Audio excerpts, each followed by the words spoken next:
Assalamu alaikum warahmatullahi wabarakatuh. I am Mosna Amin. I am just like a student, like all of you. Only difference is that I am a law student.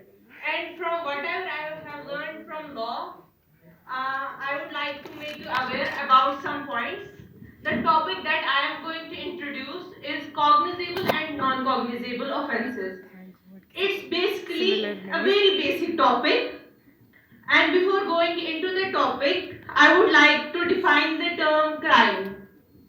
In general, crime is an action or omission which constitutes an offense and is punishable by law, which the state wishes to prevent and which upon conviction is punishable by fine, imprisonment or verdict of death. No conduct constitutes a crime unless it's declared criminal in the laws of the country. For example, alcohol consumption, like it's banned in most of the Muslim countries, there it's a crime. But in India, it's not a crime. Okay.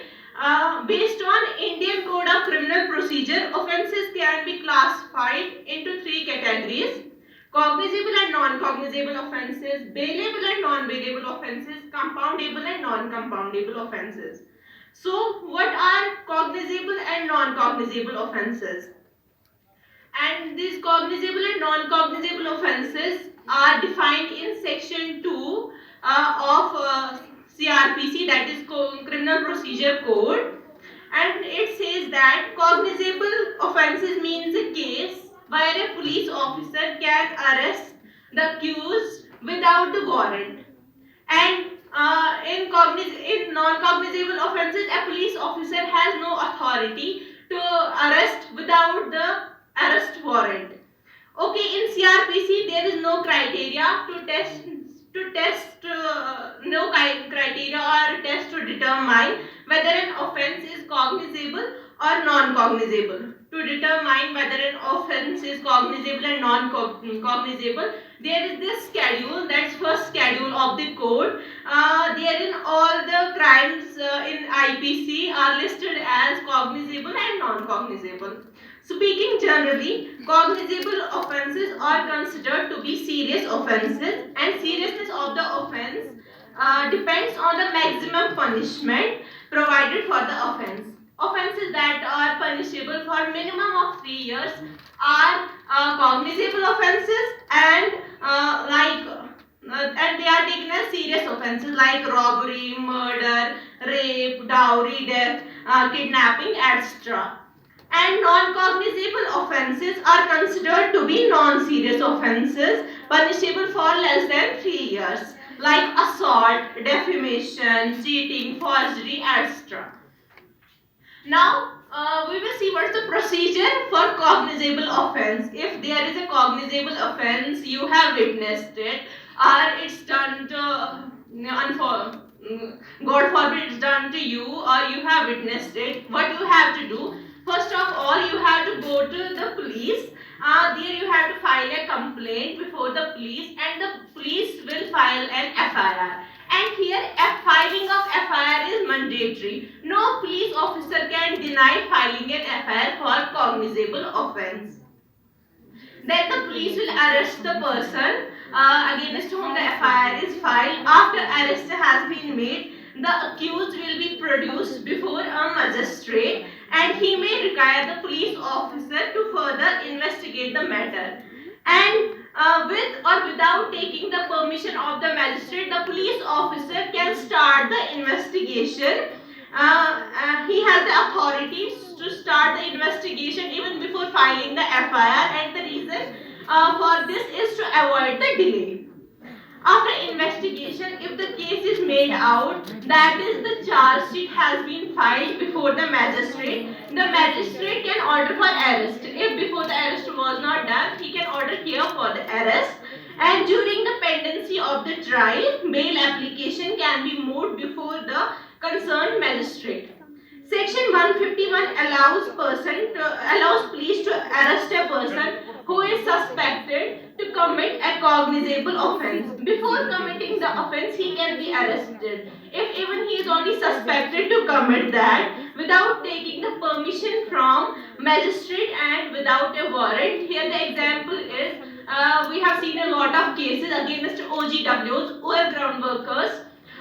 They are arrested on the basis of suspension. They have not committed any crime. They don't have a proof of they are committing a crime, but they arrest them because they say they are suspects. Now there is procedure for non-cognizable offence.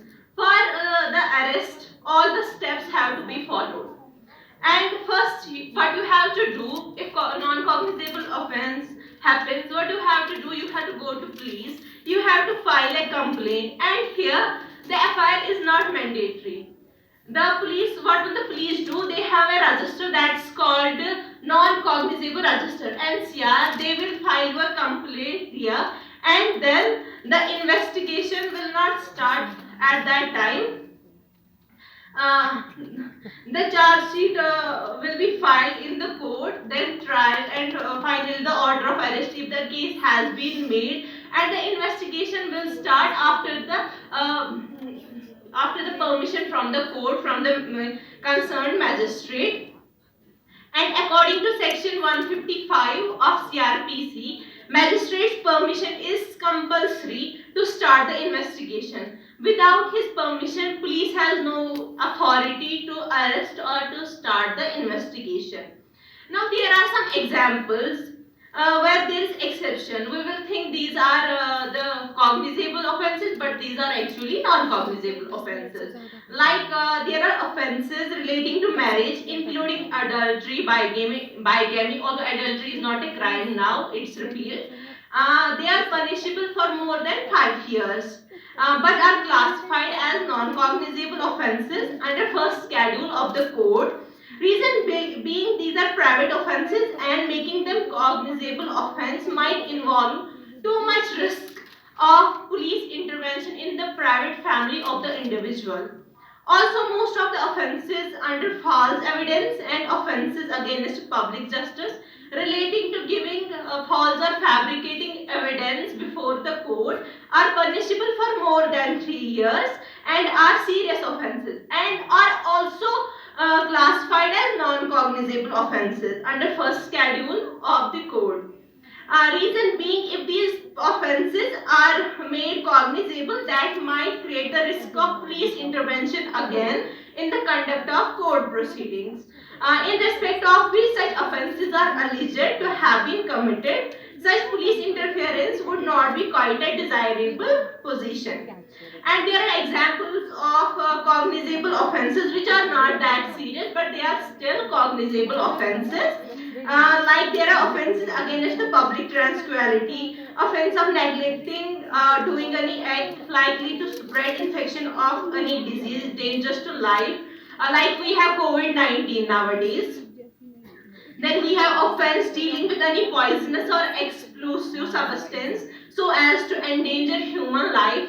There is offence of uttering words or making gestures to insult the modesty of the woman, are punishable with less than 3 years, but are classified as cognizable offences under first schedule of the code. Reason being the necessity to make prompt arrest of the offender, and also it's not desirable to leave the pre-trial proceedings in the hands of private citizens. This differentiation of offences, that is cognizable and non-cognizable, is followed only in 4 countries. According to me, it's not an effective way of classifying offences. The reason being is it's not principal distinction. It creates a lot of confusion, and also the main motive behind this is to see whether police can arrest without warrant or not. But we can see that in some of the non-cognizable offences, police can also arrest without warrant.